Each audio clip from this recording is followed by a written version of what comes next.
ಯುವತಿ ಮೇಲಿನ ಆಸಿಡ್ ದಾಳಿ ಪ್ರಕರಣಕ್ಕೆ ಸಂಬಂಧಪಟ್ಟಂತೆ ತನಿಖೆ ಚುರುಕುಗೊಂಡಿದೆ. ಈ ಮಧ್ಯೆ ಆಸ್ಪತ್ರೆಯಿಂದ ಕಸ್ಟಡಿಗೆ ಪಡೆದಿರೋ ಪೊಲೀಸರು ಆರೋಪಿಯನ್ನ ಹೆಚ್ಚಿನ ವಿಚಾರಣೆ ನಡೆಸುತ್ತಿದ್ದಾರೆ. ಬೆಡ್ ಮೇಲಿಂದ ಎದ್ದೇಳೋಕೂ ಆಗದ ಆಸಿಡ್ ನಾಗನನ್ನ ಆಂಬ್ಯುಲೆನ್ಸ್ನಲ್ಲೇ ತಿರುವಣ್ಣಾಮಲೈಗೆ ಕರೆದೊಯ್ದು ಮಹಜರು ಮಾಡಿದ್ದಾರೆ.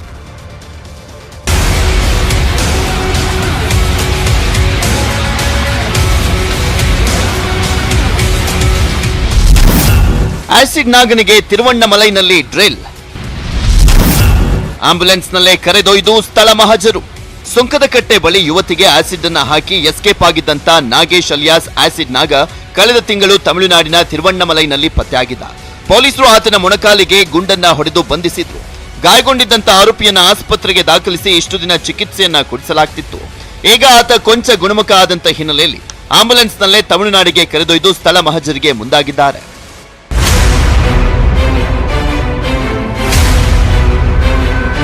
ಆರೋಪಿ ನಾಗೇಶ್ ಆಸಿಡ್ ದಾಳಿ ಬಳಿಕ ತಿರುವಣ್ಣಾಮಲೈಗೆ ಹೋಗಿ ಅಲ್ಲಿನ ರಮಣಾಶ್ರಮದಲ್ಲಿ ಸಾಧುಗಳಂತೆ ತಲೆಮರೆಸಿಕೊಂಡಿದ್ದ.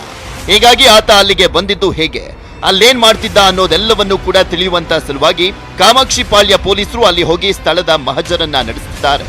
ಇದರ ಜೊತೆಗೆ ಆಶ್ರಮದವರ ಹೇಳಿಕೆಯನ್ನ ಕೂಡ ದಾಖಲಿಸಿಕೊಳ್ಳಲಿದ್ದಾರೆ.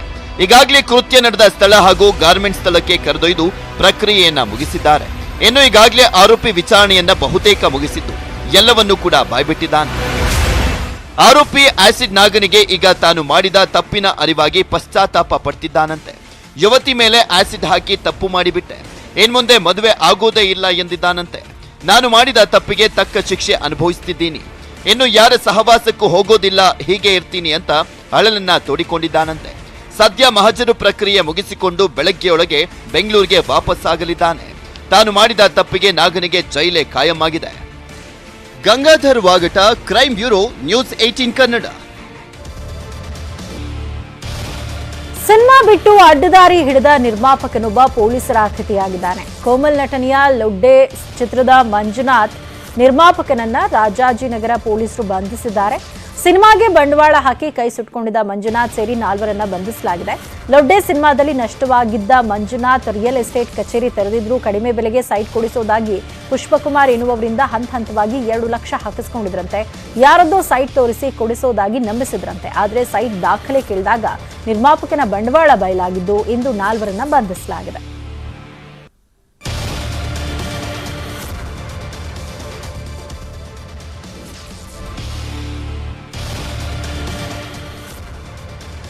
ಬೆಂಗಳೂರಿನ ಚಾಮರಾಜಪೇಟೆ ಮೈದಾನ ವಿವಾದ ಮತ್ತೆ ಮುನ್ನೆಲೆಗೆ ಬಂದಿದೆ. ಇದು ಈದ್ಗಾ ಮೈದಾನ ಅಲ್ಲ, ಇದು ಬಿಬಿಎಂಪಿ ಸ್ವತ್ತು.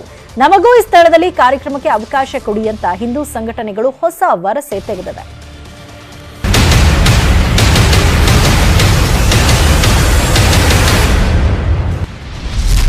ಮತ್ತೆ ಎದುರಾಯಿತು ಚಾಮರಾಜಪೇಟೆ ಮೈದಾನ ವಿವಾದ.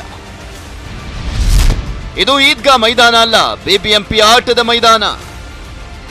ಬೆಂಗಳೂರಿನ ಹೃದಯ ಭಾಗ ಚಾಮರಾಜಪೇಟೆಯಲ್ಲಿರುವಂತಹ ಮೈದಾನ ವಿವಾದ ಈಗ ಮತ್ತೆ ಮುನ್ನೆಲೆಗೆ ಬಂದಿದೆ. ಇದು ಈದ್ಗಾ ಮೈದಾನ ಅಲ್ಲ, ಬಿಬಿಎಂಪಿ ಆಟದ ಮೈದಾನ ಅನ್ನುವಂಥ ವಿಚಾರ ಮತ್ತೆ ಪುರುವಾಗ್ತಾ ಇದೆ. ಈ ಜಾಗದಲ್ಲಿ ಮುಸ್ಲಿಮರು ವರ್ಷಕ್ಕೆ 2 ಬಾರಿ ಪ್ರಾರ್ಥಿಸಲಿಕ್ಕೆ ಅವಕಾಶ ನೀಡಲಾಗಿದೆ. ಆದರೆ ಹಿಂದೂ ಧರ್ಮದವರಿಗೆ ಯಾವುದೇ ಸಭೆ, ಸಮಾರಂಭ, ಉತ್ಸವ, ಯೋಗ ದಿವಸ, ರಾಷ್ಟ್ರೀಯ ಹಬ್ಬದ ಸಮಯದಲ್ಲಿಯೂ ಕೂಡ ರಾಷ್ಟ್ರಧ್ವಜವನ್ನ ಹಾರಿಸಲಿಕ್ಕೆ ಅವಕಾಶ ನೀಡಿಲ್ಲ. ಹೀಗಾಗಿ ಹಿಂದೂ ಸನಾತನ ಪರಿಷತ್ತಿನವರು ನಮಗೂ ಈ ಜಾಗದಲ್ಲಿ ಕಾರ್ಯಕ್ರಮವನ್ನು ನಡೆಸಲಿಕ್ಕೆ ಅವಕಾಶ ಕೊಡಿ ಎಂದು ಪಟ್ಟನ್ನ ಹಿಡಿದಿದ್ದಾರೆ.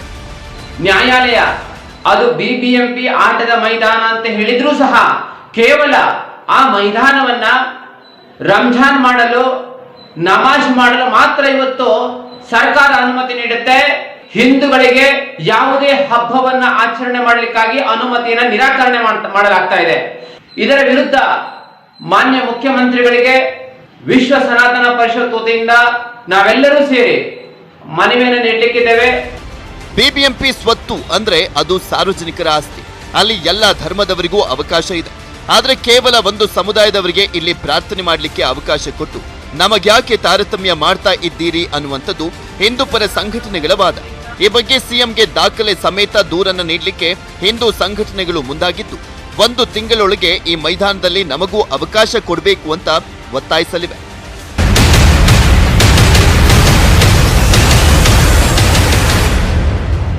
ಚಾಮರಾಜಪೇಟೆಯ ಈ ಈದ್ಗಾ ಮೈದಾನ ಬಿಬಿಎಂಪಿ ಸ್ವತ್ತು ಅನ್ನುವಂಥದ್ದು ಗೊತ್ತಾಗಿದೆ.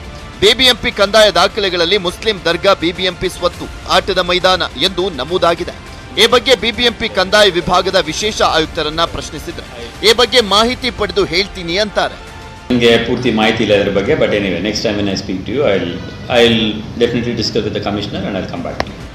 ಚಾಮರಾಜಪೇಟೆ ಈದ್ಗಾ ಮೈದಾನ ಸೂಕ್ಷ್ಮ ಸ್ಥಳವಾಗಿರುವಂತಹ ಹಿನ್ನೆಲೆಯಲ್ಲಿ ಇಲ್ಲಿ ಕಳೆದ 3 ತಿಂಗಳಿನಿಂದ ಪೊಲೀಸರ ನಿಯೋಜನೆ ಮಾಡಲಾಗಿದೆ. ಹಿಂದೂಪರ ಸಂಘಟನೆಗಳು ಈಗ ಮೈದಾನ ನಮಗೂ ಸೇರ್ಬೇಕು ಅಂತ ವರಸೆ ತೆಗೆದು ಸರ್ಕಾರಕ್ಕೆ 1 ತಿಂಗಳ ಡೆಡ್ಲೈನ್ ಅನ್ನು ನೀಡಿದ್ದಾರೆ. ಈದ್ಗಾ ಮೈದಾನ ಬಗ್ಗೆ ಬಿಬಿಎಂಪಿ ಹಾಗೂ ಸರ್ಕಾರ ಏನ್ ಕ್ರಮ ಕೈಗೊಳ್ಳುತ್ತೋ ಕಾದು ನೋಡಬೇಕು.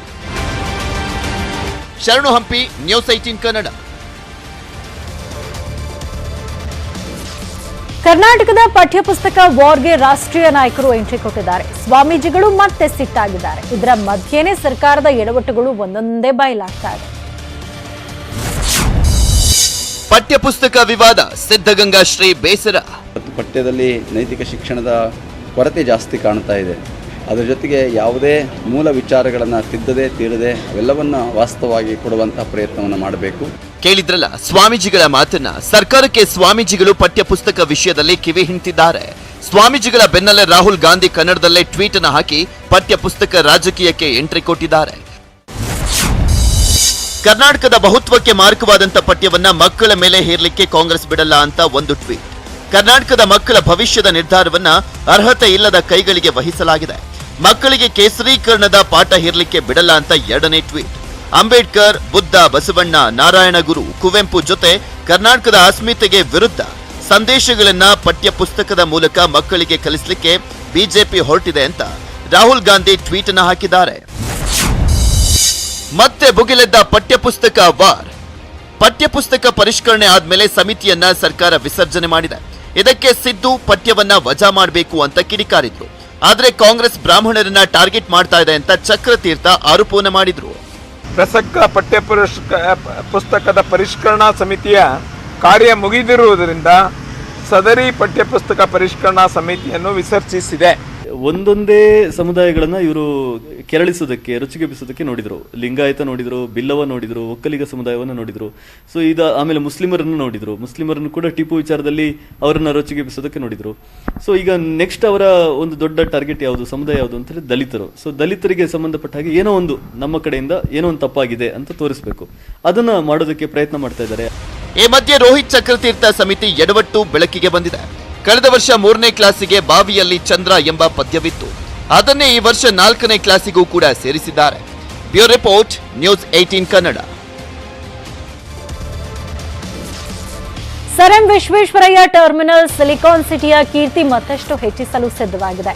ವಿಶ್ವ ದರ್ಜೆಯ ಈ ಟರ್ಮಿನಲ್ ಇದೇ ತಿಂಗಳು ಉದ್ಘಾಟನೆಯಾಗ್ತಾ ಇದೆ. ಬೈಯಪ್ಪನಹಳ್ಳಿಯಲ್ಲಿರೋ ಈ ಟರ್ಮಿನಲ್ನಲ್ಲಿ ಏನೆಲ್ಲ ಇದೆ ಬನ್ನಿ ನೋಡೋಣ. ಜೂನ್ 6ಕ್ಕೆ ಸರ್ ಎಂ ವಿಶ್ವೇಶ್ವರಯ್ಯ ಟರ್ಮಿನಲ್ ಲೋಕಾರ್ಪಣೆ. ಪ್ರಯಾಣಿಕರಿಗೆ ಮುಕ್ತವಾಗ್ತಿದೆ ವಿಶ್ವದರ್ಜೆ ರೈಲು ನಿಲ್ದಾಣ.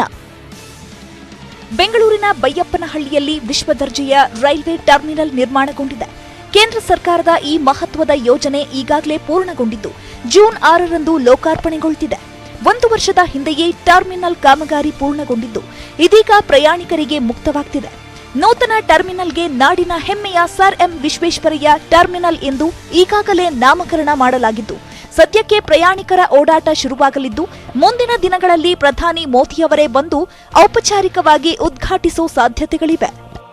ಅಂದ್ರೆ ಮುಂಬರುವ ದಿನಗಳ ಅಗತ್ಯವನ್ನು ಮನಗಂಡು ಈ ನಿಲ್ದಾಣವನ್ನು ನಾವು ನಿರ್ಮಾಣ ಮಾಡಿದ್ದೇವೆ. ಏಕಕಾಲಕ್ಕೆ ಸುಮಾರು 50,000ಕ್ಕೂ ಹೆಚ್ಚಿನ ಪ್ರಯಾಣಿಕರು ಅಥವಾ ಸಾರ್ವಜನಿಕರು ಈ ನಿಲ್ದಾಣದಲ್ಲಿ ಇರಬಹುದಾಗಿದೆ.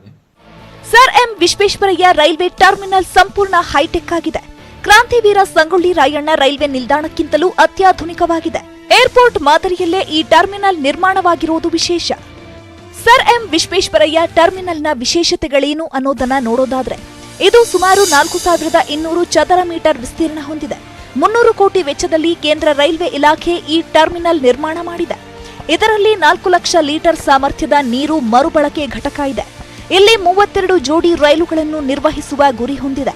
ಈ ಟರ್ಮಿನಲ್ ದೇಶದಲ್ಲಿ ಅತ್ಯಾಧುನಿಕ ವಿಶ್ವ ದರ್ಜೆಯ 3ನೇ ಟರ್ಮಿನಲ್ ಎಂಬ ಪ್ರಖ್ಯಾತಿ ಪಡ್ಕೊಂಡಿದೆ.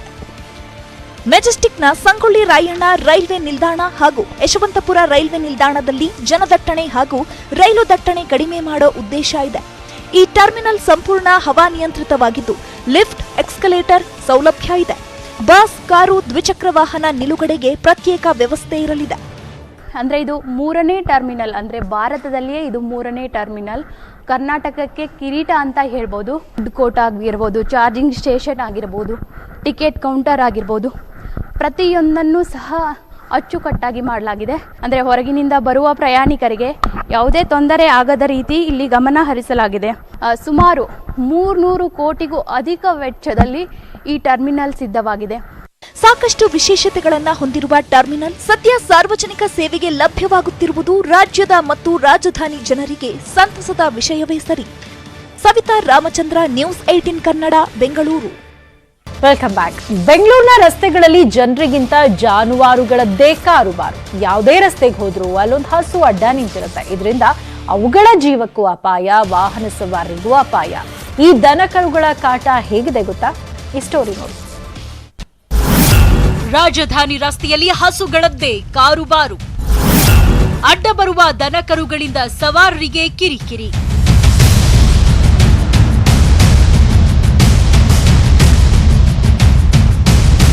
ರಾಜಧಾನಿಯ ರಸ್ತೆಗಳು ಇತ್ತೀಚೆಗೆ ವಾಹನಗಳು ಓಡಾಡೋದಕ್ಕಿಂತ ಹಸು ಕರುಗಳು ಓಡಾಡೋ ಜಾಗ ಆಗ್ತಿದೆ. ಯಾವುದೇ ರಸ್ತೆಗೆ ಹೋದ್ರೂ ಅಲ್ಲೊಂದು ಹಸು ಕರು ಸ್ಪೀಡ್ ಬ್ರೇಕರ್ಗಳಂತೆ ಎದುರಾಗತ್ತೆ. ರಸ್ತೆಗೆ ಅಡ್ಡ ನಿಲ್ಲೋ ಈ ಹಸುಗಳು ಎಷ್ಟೇ ಹಾರ್ನ್ ಮಾಡಿದ್ರೂ ಸೈಡಿಗೆ ಹೋಗೋದೇ ಇಲ್ಲ. ಗುಂಡ್ಕಲ್ನಂತೆ ನಡು ರಸ್ತೆಯಲ್ಲೇ ನಿಂತಿರುತ್ತವೆ. ಈ ಬಿಡಾಡಿ ದನಗಳಿಂದ ವಾಹನ ಸವಾರರಂತೂ ಸುಸ್ತಾಗಿ ಹೋಗಿದ್ದಾರೆ.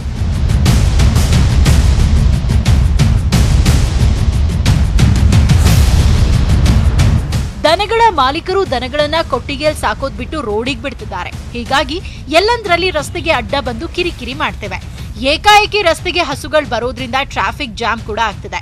ವೇಗವಾಗಿ ಬರುವ ವಾಹನಗಳಿಂದ ಅಪಘಾತದ ಸಂಭವವೂ ಇದೆ. ಕನಕಪುರ ರಸ್ತೆ, ಮಾಗಡಿ ರಸ್ತೆ, ಬಸವೇಶ್ವರ ನಗರದಲ್ಲಿ ಹೆಚ್ಚಿನ ಸಮಸ್ಯೆ ಇದೆ. ಇದರ ಬಗ್ಗೆ ನಟ ಅನಿರುದ್ಧ್ ಮತ್ತೊಮ್ಮೆ ದನಿ ಎತ್ತಿದ್ದು ಸಮಸ್ಯೆ ಪರಿಹರಿಸುವಂತೆ ಮನವಿ ಮಾಡಿದ್ದಾರೆ. ಕನಕಪುರ ರಸ್ತೆಯಲ್ಲಿರೋ ದನಗಳ ಬಗ್ಗೆ ಛಾಯಾಚಿತ್ರಗಳನ್ನು, ವಿಡಿಯೋಗಳನ್ನು ಮಾಡಿ ಹಂಚ್ಕೊಂಡಿದ್ದೀನಿ. ಅಧಿಕಾರಿಗಳಲ್ಲಿ ಕಳಕಳಿಯಿಂದ ಕೇಳ್ಕೊಂಡಿದ್ದೀನಿ. ಆದರೂ ಕೂಡ ಸಮಸ್ಯೆ ಹಾಗೇ ಇದೆ. ಅಧಿಕಾರಿಗಳು ದಯವಿಟ್ಟು ಅದರತ್ತ ಗಮನ ಹರಿಸಿ ಅಂತ ನಾನು ಕಳಕಳಿಯಿಂದ ಕೇಳ್ಕೊತೀನಿ. ತಮ್ಮೆಲ್ಲರಿಗೂ ಗೊತ್ತೇ ಇದೆ, ಅದು ನಿಜಕ್ಕೂ ತುಂಬ ಅಪಾಯಕಾರಿ. ಗಾಡಿಗಳು ತುಂಬ ವೇಗವಾಗಿ ಚಲಿಸ್ತಾ ಇರ್ತವೆ. ಮಧ್ಯ ದನಗಳು ಬರ್ತವೆ, ಇದ್ದಕ್ಕಿದ್ದ ಹಾಗೆ ಬರ್ತವೆ, ನಮ್ಗೆ ಕಾಣಿಸೋದೇ ಇಲ್ಲ. ದಯವಿಟ್ಟು ಅಧಿಕಾರಿಗಳು ಎಚ್ಚೆತ್ಕೊಳ್ಳಿ. ಹಸುಗಳನ್ನ ಓಡೋದಕ್ಕೆ ಬಿಡುವಂತ ಕೆಲಸಗಳು ಗಾಡಿಗಳಿಗೆ ಸಮಸ್ಯೆ ಆಗ್ತಿದೆ. ಸದ್ಯಕ್ಕೆ ನಾನೀಗ ಇಲ್ಲಿ ಶಿವನಹಳ್ಳಿಯಲ್ಲಿದ್ದೀನಿ. ನೋಡ್ತಿರಬಹುದು, ಇಲ್ಲೂ ಕೂಡ ಒಂದಷ್ಟು ಹಸುಗಳು ರಸ್ತೆ ಮಧ್ಯದಲ್ಲೇ ನಿಂತಿದೆ. ಅಂದ್ರೆ ಬೇರೆ ಬೇರೆ ವೆಹಿಕಲ್ಸ್ಗಳು ಓಡೋದಕ್ಕೆ ತುಂಬಾನೇ ಸಮಸ್ಯೆ ಆಗ್ತಿದೆ. ಈ ರೀತಿ ಅವುಗಳು ನಿಂತ್ಕೊಳ್ಳೋದ್ರಿಂದ ಸರಿಯಾಗಿ ವೆಹಿಕಲ್ಗಳು ಓಡೋದಕ್ಕೆ ಆಗೋದಿಲ್ಲ. ಇದರಿಂದ ತುಂಬಾನೇ ಟ್ರಾಫಿಕ್ ಜಾಮ್ ಆಗ್ತಿದೆ. ಜೊತೆಗೆ ಏನಾದ್ರೂ ಫೋರ್ಸ್ ಆಗಿ ವಾಹನಗಳು ಬಂದ್ರೆ ಅವುಗಳಿಗೆ ಡಿಕ್ಕಿ ಹೊಡೆಯುವಂತಹ ಸಾಧ್ಯತೆಗಳು ಕೂಡ ಇದಾವೆ. ಈ ನಿಟ್ಟಿನಲ್ಲಿ ಈ ಬಗ್ಗೆ ಪಾಲಿಕೆ ಒಂದು ಸ್ಟ್ರಿಕ್ಟ್ ಆದ ಒಂದು ಕ್ರಮವನ್ನ ಕೈಗೊಳ್ಳಬೇಕು ಅನ್ನುವಂಥದ್ದನ್ನ ಹೇಳ್ತದೆ. ಬಿಡಾಡಿ ಹಸುಗಳನ್ನ ಹಿಡಿಯಲು ಪಾಲಿಕೆಯಲ್ಲಿ ವಾಹನ ಇದೆ, ಆದರೆ ಸಿಬ್ಬಂದಿ ಸರಿಯಾಗಿ ಕೆಲಸ ನಿರ್ವಹಿಸುತ್ತಿಲ್ಲ. ಪಶುಸಂಗೋಪನಾ ಇಲಾಖೆ ಕೂಡಲೇ ಗಮನ ಹರಿಸಿ ಹಸುಗಳನ್ನ ರಸ್ತೆಗೆ ಬಿಡುವವರ ವಿರುದ್ಧ ಕ್ರಮ ಕೈಗೊಳ್ಳಬೇಕಿದೆ. ಹಂಸ ಶ್ಯಾಮಲಾ, ನ್ಯೂಸ್ 18 ಕನ್ನಡ, ಬೆಂಗಳೂರು. ಸುದ್ದಿ ಮುಂದುವರಿಯುತ್ತೆ ಚಿಕ್ಕ ಬ್ರೇಕ್ ಆದ್ಮೇಲೆ.